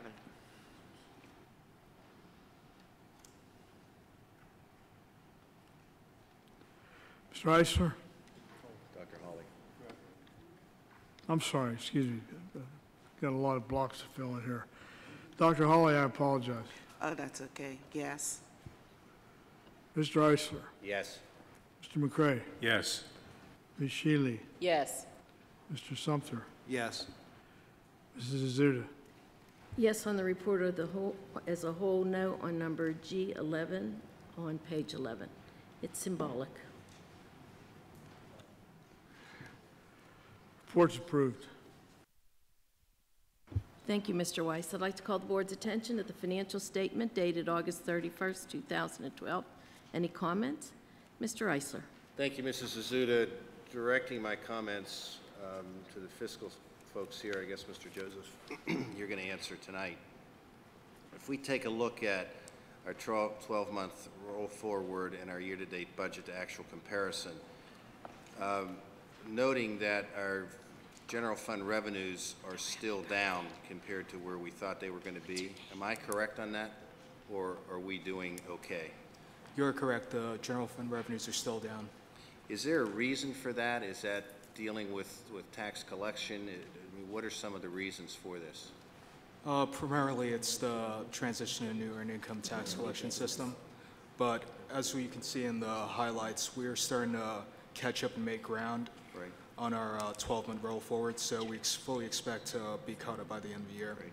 Thank you. The other question that I mean, it's really not a question, it's a comment that in a very, very tough budget time, I see that we are below what our expenditures would be based on budget, which I think is a very, very good sign. Do we think that's going to hold through the year? Yes, we do expect to close 2012 below our projected expenditures, and on Monday we will present to the board a updated look at where we expect to close 2012. Well, that's really good news for the district and knowing where we may be even in a worse situation next year. So thank you, and thank you, Dr. Lane, and to your staff. Thank you, Mrs. Azuda. Thank you, Mr. Eisler. Let's move on to new business. There are no new business items before us this evening. Are there any items to be brought before the board at this time that require board approval? Mr. Weiss. Before proceeding to that, I want the minutes to reflect that Ms. Shealy left the meeting at 8:40. So just so the minutes reflect that. Thank you. Thank you, Mr. Weiss. And on that note, she left because it's her daughter Salim's 7th birthday. So happy birthday, Salim. That's a good reason. Yes, very good. She should have been there in the first place. Okay, and new. Thank you. Any new business items? Mr. Brentley. This is an item that's going to require a vote. In light of what we witnessed in the last week or so concerning new information on the former employee and allegations of inappropriate conduct with children. I attempted to submit something similar 5 years or so ago and was not successful. This is the second attempt. This simply states that board members are required to now have clearances. As you know, that we require everyone at the other end of the table to have their clearances. And we are not required when we run, but I think in an attempt to gain the public trust, it's important that we show that we are willing to not stand for any kind of questionable activities with any of our children. So what I'm proposing is not only are we going to required to have the clearances, but we're also required by law to have a copy of our financial report, which must be kept in the solicitor's office. I'm adding on to this that each board member would have his clearances and they would be made available. We just simply attach them to the financial report that's required, and they would be available in the solicitor's office for public view at any given time. As a board member, any one of us can move freely throughout the schools. We can embrace, hug, shake any child and adult, and no one ever questions our clearances. So it is just the right thing to do, and I'll read it with some of the adjustments.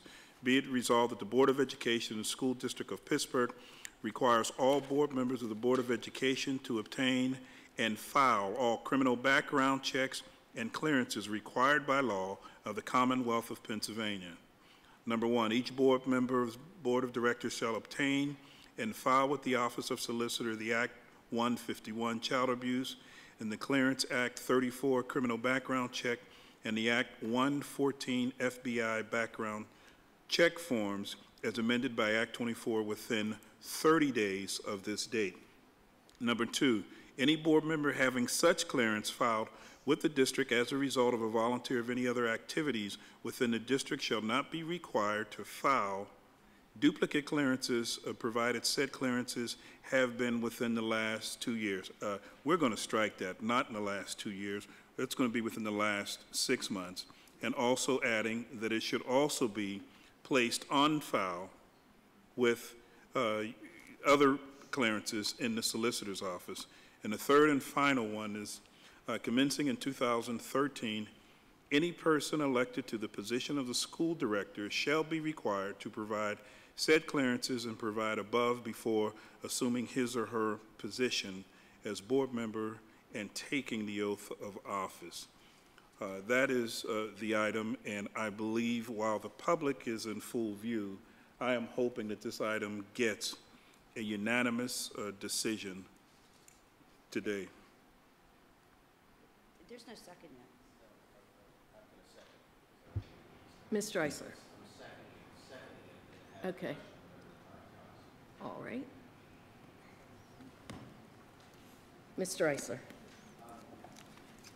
Mr. Brentley, with the concern that I have on the 2 years, and Dr. Hawley, help me if I'm say something that's not right here.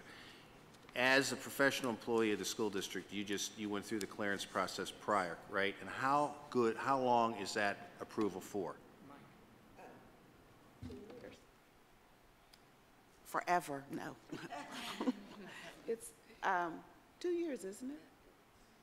So the provision in the Pittsburgh Administrators Association handbook indicates that we won't ask for them more frequently than every 3 years. 3 years. 3 years. I thought it was 3 years, and I think the reason, Mr. Brentley, having to put somebody through this whole process again, when one just went through that, the 2 years would be satisfactory to me, and I'm wondering if you would agree to make the change and go back to the 2-year period in this particular resolution, so that folks who have received their clearances within the last 2 years, we would honor that. I would just ask Mr. Weiss, is it your understanding that the clearances are good for 2 years? Let me just share briefly what's been told to me as employees make application for different positions that required. They're told that if it's older than 6 months, it's not good and they have to go, or to require to get another one. Please tell us, Mr. Weiss, what does the law say? The law is somewhat complicated, but as a general rule, an employee who is changing buildings or jobs within the district has to file new ones, but if someone is in the same job, they do not have to file new ones every 6 months. They're covered by what Ms. Spolar just described. The 6-month provision is something that I'm not aware of. So what are you saying? And does it require, I mean, you mean to tell me you can make application and each one is good for 2 years?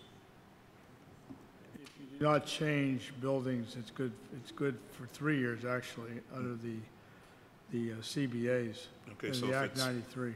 to apply that to a board member, since we don't change positions, how would that work for us, since we are board members until we're either voted out or don't run again? I think maybe to be consistent, you could make it the same, which would be 3 years. That way, everybody's the same. So once these are applied for, they would be held for 3 years. Right. And not required. Also, I want to add in there too is that, and Mr. Weiss will ask for you to look into. Excuse me, Mr. Brownlee, just because this is a motion on the floor with a second, are you agreeing, you're going to make a change? You made a motion, I'm seconding it. How are you going to change this 6 month? Well, if the solicitor says it's 6 months, I don't support it, but if it means for it to pass, to have something there, because I believe we should, I mean, things Right. change. Yeah. But if he believes it's 3 years, so that means every board member who makes application now, that this would be good for 3 years. 3 years, Right. correct. Okay. Okay, Now, that's, does not mean that you can go back and pull up something from 2 years ago. no. That does not It would mean have that. to be a No, I current, it would think- have to be current. I think in fairness, if this passes, board members ought to get new ones and make them good for 3 Immediate. years. That's fine, Because, from this day. well, the other thing is, I'm not suggesting anything happened, but there can be intervening events. Right. So I think the approach is to have new ones, and they would be good for 3 years. That's fine. From 3 years from this date, or what's it stated here, 30 days from this date. The other point that what I also want to include in that is that, and Mr. Weiss, I believe we should be covered, but if you can look into the legalities of having the district to pay for these clearances as well. We pay for them now for parents and volunteers of Head Start and preschool and so on.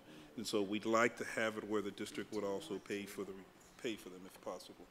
Well, I would just point out to the board that under our various collective bargaining agreements, discussed this with Mrs. Spolar to confirm this, we cover that cost. So I do not think there's anything that prevents the district from doing that.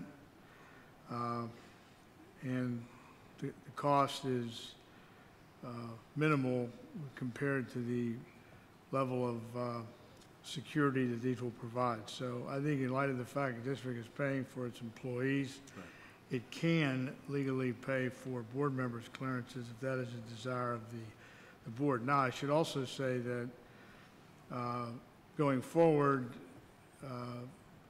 that would apply to board members. It would not apply to candidates going forward next year. Understood, understood. Thank you. That's the item. Thank you. Okay, let's get some Okay, clarification. yeah, let's get clarification. If we can just get the first and second. Mr. Brantley, the first item that I would need to be clear on is number 2, where it says districts shall not be required to file duplicate clearances provided said clearances have been provided within 3 years. Is that what we're saying?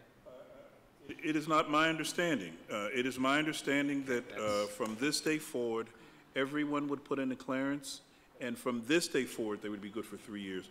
I am not under the impression that someone can go back and pull something 3 years ago and bring it and say, look, I'm clear. Here's the reason I asked the question. I just want to ask it for one particular board member, and I will let her speak for herself. But if, in fact, Dr. Hawley, as a professional employee of the district, just received her clearances last year, 2010, and it's good for 3 years, she doesn't have to reapply again until 2013, is my understanding. So I want to be careful that there is a member of the board that has a current, most of us we know have expired, but we have a current member of the board who is still good for some period of time. That's all I'm trying to bring up, and I will let her speak for herself, but that is the one thing that is concerning me, that when we say 2 years, we then eliminate the fact that she already has clearances in effect until next year. Well, look, I am not going to be nickel and dime. It is, I understand, Dr. Holly, we're not going to get into that, but the point is, this is to show to the public, while there's a 2 years left, not dealing with Dr. Holly, but the purpose is for a parent to come in and have access to a current clearance of employees. And it's number two, if the district is absorbing the cost, the purpose is to be able to come in and to be able to say, as of this date, here are the clearances of my board members, and this is what's listed. But, let's move forward, because I'm not going to be nickel and dime. So can we keep that at 2 years? Three years? Well, That should be changed to 3 years. Well, I want to be clear. You can't do this without the motion and the second, so this is between, We can amend it if we have to. yeah. Mr. Brentley, the way it stands, how do you want this resolution to read? Well, How do you want it? Look. What's your motion? I want the absolute. I want it to be fresh and clean, and if I had a magic wand, I'll wait till they finish. I would rather have it as from this day forward, everyone would have clearances, and from this day forward is 3 years. It would be good for 3 years. That is it. I'm not going back. I mean, that's my understanding of it. I think it's helpful. From this day forward, so everyone is required to, in the next 30 days to get clearances. You Okay, can't put a day on it because you don't know how long it takes. I'm only mentioning because it's here, it's 30 days here, that's all. But to begin the process, I think, is what we're talking about. Well, it's a not- 30-day period under the Act. So I think 30 days is a perfectly consistent time limit. Okay. Mr. And then the Eisler, do you, addition also, which is not written here, is that the cost will be borne by the district. exactly. Okay, I'm fine with it. Any? you are fine, your second still stands. Okay, Mrs. Khaleesi, you were the next on the list. Thank you, Madam Chair, but if I'm not mistaken, Mr. Weiss, can you please clarify for us if the district can incur the cost? Yes, it can. It can incur the cost? Yes. Okay, and then, just for clarification, parents that come into the district, bring their child in kindergarten, they get clearances, they're going to volunteer. When and how often do they have to do it? Well, they're subject to the same rules that the employees are. I mean, the occasional visit, parent bringing a child to school and leaving, they don't get clearances. They're accompanied by someone who has clearances, which is permitted under the Act. Someone who's a regular volunteer has to provide clearances, and they're subject under our rules to the same rules as employees. Dr. Lane, not that I want to delay this any longer either, but could you check into that? Because I'm pretty sure that once parents, like PTO president, gets their clearances, they're never asked to do it again. Would you mind if you could just ask the schools to check into that all over the district, please? Yes, we can check that, thank you. Thank you. Mr. Sumter, Dr. Hawley, Mr. McCray. I just want to note that, once we get our clearances, if whatever, if we got arrested for something, believe me, the press is going to be all over it. I just, the renewal of the clearances, I'm fine with it. I have no problem with this at all. Just that, if something happened to one of us, it's all over, well, no, it wasn't always all over the news. They kind of slid something under the table for somebody. But anyway, my real concern is number 3. I want to make sure that somebody coming onto the board understands this and that we are not violating anything with the law. You're okay with it, Mr. Weiss? I'm okay with it. I think that it's a strong statement by the board as to its belief that this is necessary, and I think I will take steps to make sure that those who file are aware of it. We will also inform the Department of Elections, which of course has the initial role of enforcing these sorts of rules, and we'll keep the board apprised as that develops. Just one other point of clarification. This will be attached to our ethics form because we do not file a financial form. It is a state ethics form. So that's what this will be attached with. It's the ethics form. It's technically called a statement of financial interest. But it is the ethics it's the form. ethics form. It's through the Ethics Commission. Right. Yes. Thank you. All right, any other discussion on this? Mr. Weiss, can we have a roll call vote, please? Mr. Brentley? Yes. Mrs. Khaleesi? Yes. Mrs. Fink? Yes. Dr. Hawley? Yes. Mr. Eichler? Yes. Mr. McCray? Yes. Shealy is absent. Mr. Sumter? Yes. Mrs. Zuda? Yes. Okay, the item passes unanimously 8-0, with one absent. Thank you, Mr. Weiss. Are there any other items that require board approval? Could we quickly go through items that are announcements and that type of thing? Mr. Brentley. Yeah, I just want to ask Dr. Lane, and maybe I looked over it, but on this year's district calendar in May, we did not have a date set up for the Take a Father to School Day.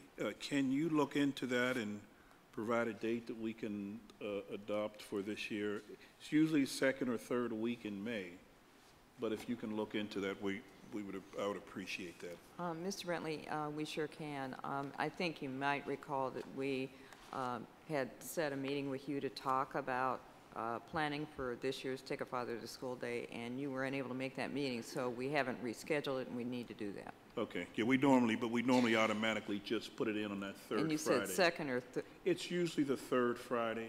Third and Friday. it's usually in the the beginning of the year, so folks know. So Okay. second or third, whatever's best. The last thing I just wanted to mention is I wanted to take a second because I did receive at least 2 calls last week concerning my vote on the special legislative meeting in terms of accepting the resignation of a former employee with some allegations that's been on the news. And I tried to make it very clear, but I did not support what was presented to us because I don't believe it was a question. If it was true, it was in the paper. The head of the police department had said something to the effect that there was enough information and there was a lot of information available that some of this could be true. I just felt that it was not a question of allowing the former employee the option or the luxury of resigning. I thought it was important that we send a clear message of termination, not resignation, termination. And so I did not support that. One reporter did call because he was confused. Am I supporting him? And so on. And so I wanted to just make the record very clear that when someone is charged or there are allegations similar to what we were told concerning that case, we should be on record of termination. If it's an hour before his resignation or whatever, we should be on record. Secondly, in my opinion, I wanted to be on record so any of those mothers who are involved, who have to relive this terrible thing of now having their adult son tell you 10, 12 years later what happened when I was a youngster, I wanted them to make it very clear that when they look up and see on this board that someone stood with them or we stood with them in terms of not allowing it and terminating the individual. So I just wanted to make that point very clear, not resignation, but termination should have occurred. Thank you. Thank you, Mr. Brentley. Mrs. Khaleesi. Mrs. Fink. Dr. Hawley. Yes. Many of you may or may not know that October is National Anti-Bullying Awareness and Cybersecurity Awareness Month. The InfraGard Pittsburgh 2012 Safe Schools statewide conference will be held in Pittsburgh. There will be 4 different locations, Pittsburgh, Philadelphia, Erie, and Harrisburg. Our site will be in Pittsburgh, will be at the Hampton Elementary School. in Hampton High School, 2929 Macaulay Road in Allison Park. I think that it's extremely important that the public is aware of this. It brings together federal, state, and local law enforcement, schools, and many nonprofit organizations to discuss current and developing trends relating to cyber, physical, and human security issues affecting pre-K-12, colleges, university, trade schools, businesses, and parents and others that have an impact on our nation's resilience. The conference will provide presentations and an interactive forum which focuses on anti-bullying awareness and cybersecurity. This conference is being provided at no cost to attendees. The conference will be held on October 24th again from 8 to 4 and will have many of our law enforcement agencies there to support our students and parents. So I just wanted to make the community, the Pittsburgh community, aware of this great event, and I hope that many of you will attend. Thank you. Thank you, Dr. Hawley. Mr. Eisler. Thank you, Mrs. Azuda. I just want to thank Dr. Cherry and her team at Manchester Elementary School. The news that has been coming out, and especially from the social media, about the efforts that they have to rebuild their library has been superb, and I think that it is very, very important for all of us to realize that it takes this whole community to support the school district, and I just want to thank everybody who has gone online and donated books to Manchester. It has been not only local, state, national, and international in terms of the donations, which I think is pretty superb about people's commitments to children. Thank you. Thank you, Mr. Eisler. Mr. McCray. Mr. Sumter. Thank you, Mrs. Azuda. Just want to report to the board at the last Hill District Education Council meeting, the principals of the Hill District schools gave a report of how the opening of school this year was. Miller reported that they got off to a good start. Wow reported that they got off to a good start, except for the fact that they had to combine 2 second-grade classrooms into 1 classroom. University Preparatory School at Margaret Malines did not get off to a good start. They got off to a great start. There you go. It's night and day from last year to this year at University Preparatory School. The other announcement that I have is that on October 3rd, it's going to be a day of giving, and that's going to be for the Pittsburgh Promise. And if you give once, you can have your gift matched twice. So if you give $1, you can get double the bang for your buck.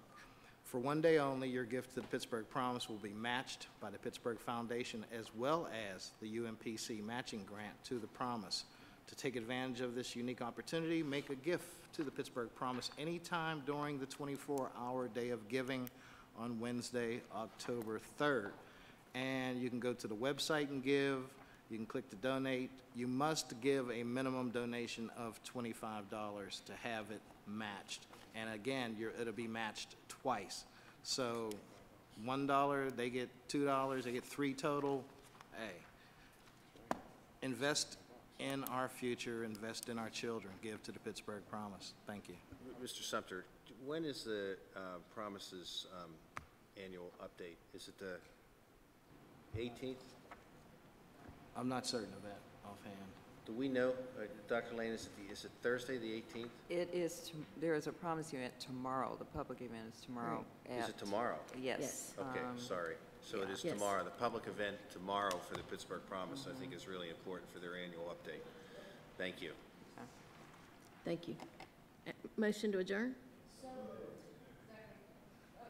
Let's go Khaleesi, McCray. All those in favor? Aye. Meeting's adjourned. Let's move on, take a minute, and we'll move on to the Pittsburgh one. No, go. Okay. I'd like to call the September 26, 2012 meeting of the Pittsburgh Mount Oliver Intermediate Unit to order. Mr. Weiss, can we have a roll call vote, or a roll call, please? Mr. Brentley? Here. Mrs. Khaleesi? Here. Mrs. Fink? Here. Dr. Hawley? Here. Mr. Eisler? Present. Mr. McCray. Here. Ms. Shealy is absent. Mr. Sumter. Present. Mrs. Azuda.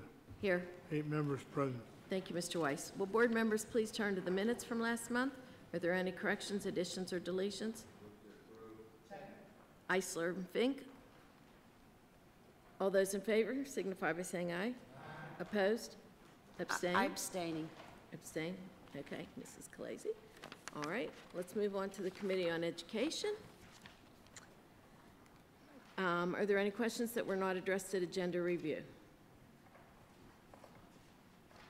Mr. Weiss, may we have a roll call, please? Mr. Brentley. Yes. Mrs. Khaleesi. Yes. Mrs. Fink. Yes. Dr. Hawley. Yes. Mr. Eisler. Yes. Mr. McCray. Yes. Mr. Sumter. Yes. Mrs. Azuda. Yes. Report's approved, 8-0. Thank you, Mr. Weiss. Let's move to the committee report on business that is before us. Are there any questions on the report that were not addressed at agenda review? Seeing none, Mr. Weiss, may we have a roll call, please? Mr. Brentley. Yes. Mrs. Khaleesi. Yes. Mrs. Fink. Yes. Dr. Hawley. Yes. Mr. Eisler. Yes. Mr. McCray. Yes. Mr. Sumter. Yes. Mrs. Azuda. Yes. Report's approved. Thank you, Mr. Weiss. We'll now move on to the personnel report that is before us. Are there any questions? Mrs. Khaleesi. Thank you. Madam Chair, you'll have to forgive me, I cannot remember. We've just seen this for the first time when we got this book. I guess I'm confused. It says the following personnel matters are recommended for action by the board. New hiree. I'm assuming you're hiring these people, yet on the right-hand side, you have the reason. Is it they're replacing these people? Yes. There were 5 retirees this past year, so we're replacing 4 of the 5. Okay, so when you, I see, S. Early means a person's name. Yeah. Okay. Thank you, okay. Okay. Thank you, Mrs. Khaleesi. We're glad you got it. Any other questions? Mr. Weiss, maybe have a vote? Mr. Brentley. Yes. Mrs. Khaleesi. Yes. Mrs. Fink. Yes. Dr. Hawley. Yes. Mr. Eisler. Mr. McCray. Yes. Mr. Sumter. Yes. Mrs. Azuda. Yes. Report's approved. I just want to thank Ms. Bear for the opportunity to visit with her last week. She was very patient with me in explaining all the work and everything that goes on with the Pittsburgh Mount Oliver Intermediate Unit. And so I want to thank you for spending the time to educate me. Any other items? Move to adjourn. Eisler Khaleesi. All those in favor? Aye. Meeting's adjourned. Thank you, everyone.